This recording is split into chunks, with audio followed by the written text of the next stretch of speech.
सोनो प्रखंड में सभी विद्यालयों का विधि व्यवस्था पूरी तरह से खराब है। जहां तक शिक्षक के द्वारा बच्चों के भविष्य से खिलवाड़ कर रहे हैं। विद्यालय की विधि व्यवस्था को लेकर कई बार हमारे चैनल के माध्यम से खबर का प्रकाशित भी किया गया, लेकिन आप जैसे शिक्षा पदाधिकारी होने के बावजूद भी आज किसी भी तरह का कोई भी विद्यालय के प्रति संज्ञान नहीं लिया गया। आखिर क्यों सर? कहाँ संज्ञान नहीं लिए जी? कहाँ नहीं संज्ञान? कन्माटाड़ विद्यालय है सर, लाइलवाड़ विद्यालय है, और जबकि कन्माटाड़ नैयाटी पंचायत सब जगह तो ठीक ही चल रहा है। नहीं सर, उसके शिक्षा आपको पैसा चाहिए तो अपना ये सब मामला करते रहिए, जाइए टीचर से पैसा वसूलिए। पैसा वसूलने वाली बात नहीं है, तब क्या है? बच्चों के भविष्य से खिलवाड़ कर रहे हैं। कहीं बच्चे कैसे बच्चे समय पर नहीं आते हैं। सब समय पर आता है। जहाँ तक नैयाटी पंचायत में सर कई बार उसका न्यूज में चला, सब जगह आता है मेरा मास्टर। उसमें अब अकेला हम कहाँ जाए? ऐसे कहिए तो हम CRCC से दिखवाते हैं। जी। एक भरतपुर विद्यालय है सर, उसमें सब पर निकाल देंगे। उसमें बच्चा की उपस्थिति मात्र 10 से 15, लेकिन उसमें अटेंडेंस रहता है 50%। ऐसे कैसे आप जानते हैं?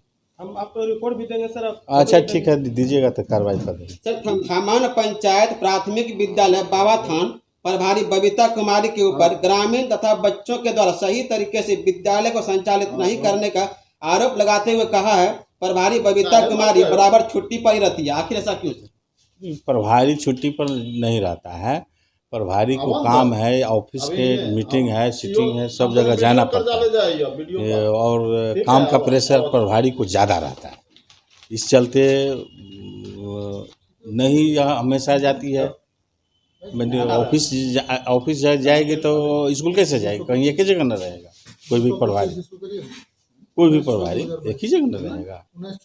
इसके लिए आरोप तो हमेशा लगते रहता है, लेकिन काम करने वाले पर ही आरोप लगता है। ऐसा थोड़ा है कि बिना निकम्मा रोड पर के आदमी पर आप थोड़े आरोप लगाइएगा। जब लगेगा तो BO पर ना आरोप लगाइएगा। तो अकेला BRP है नहीं। अब CRC यहाँ है तो उनसे हम दिखवाते हैं, विधि व्यवस्था को ठीक कराते हैं तत्काल। आप लोग ऐसा है प्रकाश में लाते रहिए। बहुत बहुत धन्यवाद सर। एक सवाल सर, खबर लगाए थे सुगाटड़ विद्यालय का। बहुत बहुत धन्यवाद। उस पर क्या करवाई? सुगाटड़ मत विद्यालय का सर। सुगाटड़? हाँ, मैसूर पंचायत में है सर। क्या है कार्रवाई? आरोप है सर, वहाँ पे मनमानी करते हैं सर। क्या आरोप? विद्यालय सही समय पर नहीं खुलती है, न तो MDM सही से बनता है, न सही से पढ़ाई होती है।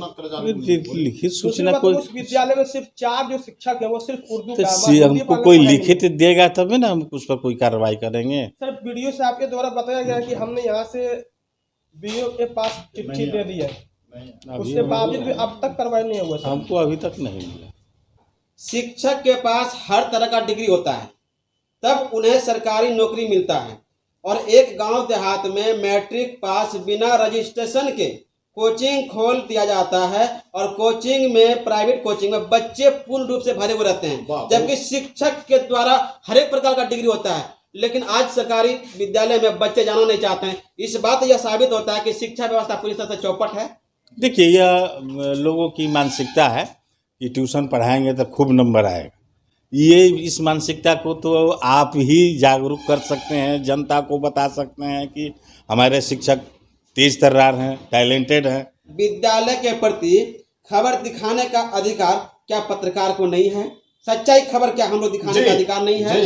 लेकिन शिक्षक अगर सोए हुए रहते हैं, शिक्षक की आनाकानी करते हैं, और उनसे उनका सवाल होता है क्या आपके पास परमिशन है? क्या सर चौथा स्तंभ को परमिशन की जरूरत होता है? आपका किसी विद्यालय का सच्चाई दिखाने के लिए परमिशन की जरूरत होता है?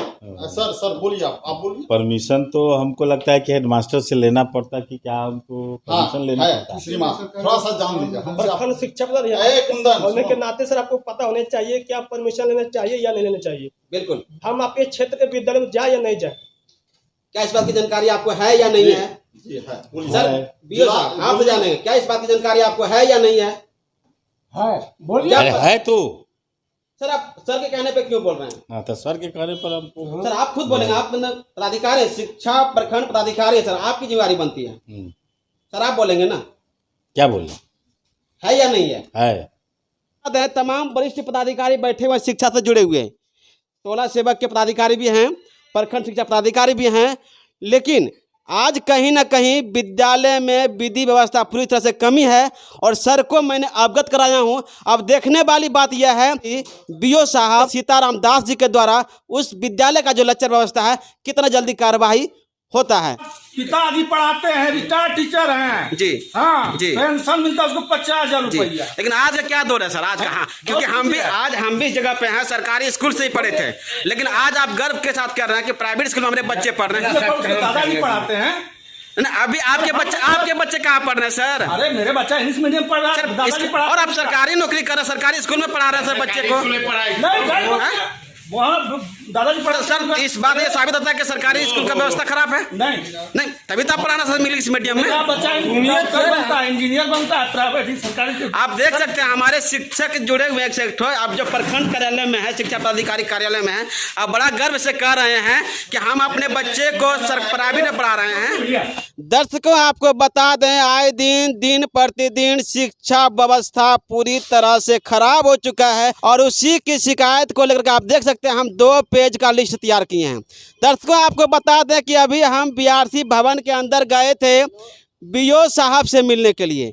बीओ साहब आग बबूला हो गए इस लिस्ट को देखते ही। कहावत में है सच्चाई छुप नहीं सकती है बनावट की वसूलों से और खुशबू आ नहीं सकती है कागज़ के फूलों से। लेकिन एक बात मैं बता दूं कि शिक्षा व्यवस्था वैसा है, सच्चाई छुप सकती है बनावट की वसूलों से और खुशबू आ सकती है कागज़ की फूलों से। सच्चाई छुप सकती कैसे? शिक्षक और पदाधिकारी की मिली भगत सच्चाई को छिपाया जा सकता है। शिक्षक बोल रहे थे कि हम बड़ा गर्व से कि हम अपने बच्चे को प्राइवेट स्कूल में पढ़ाते हैं। आखिर इस बात यह साबित होता है कहीं ना कहीं जो शिक्षक सरकारी विद्यालय में पढ़ा रहे हैं और वो अपने बच्चे को इंग्लिश मीडियम में पढ़ा रहे हैं, इस बात यह साबित होता है कि सरकारी शिक्षक भी समझ चुके हैं कि शिक्षा व्यवस्था पूरी तरह से बिहार सरकार का चौपट है, तभी अपने बच्चे को प्राइवेट स्कूल में पढ़ाते हैं। अब देखने वाली बात यह है कि बीओ साहब सीताराम दास जी के द्वारा क्या कुछ कार्यवाही होता है और क्या मामला संज्ञान में आता है, अब देखने वाली यह बात है। देखते रहिए हमारे खास रिपोर्ट।